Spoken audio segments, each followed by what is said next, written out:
आता आपण म्हणतो, की फ्लॅट 1.33 ला पडला. पण ॲक्चुअलमध्ये कितीला आपल्याला आला हे आपण सगळं चेक करूया.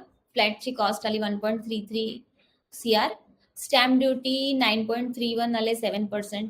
डॉक्युमेंटेशनचे चार्जेस आता ह्याचं रजिस्ट्रेशन वगैरे सगळं करणार त्याचा 7,100 पर्यंत खर्च आलाय. तो अप टू 15,000 पर्यंत पण असू शकतो. रजिस्ट्रेशन झालं 30,000चं. लोनचं रजिस्ट्रेशन झालं 51,000, इन्शुरन्स 15,000 गेला. डिपेंड अपॉन युअर एज तो पण याच्यापेक्षा जास्त होऊ शकतो. 25 त्याच्यापेक्षा पण जास्त असू शकतो. सोसायटीचे चार्जेस आहेत, तर सोसायटी ट्रान्सफर चार्जेस घेते. बायर आणि सेलर 50-50% याच्यामध्ये देतात. आता या डीलमध्ये ब्रोकरेज चार्जेस नाही आहेत, पण नॉर्मली कुठच्या पण रिसेलच्या डीलमध्ये ब्रोकर चार्जेस असणार, तर ते पण 1 to 2 लाख रुपीज असू शकतात. त्याच्यापेक्षा जास्त पण असू शकतात, कमी पण असू शकतात.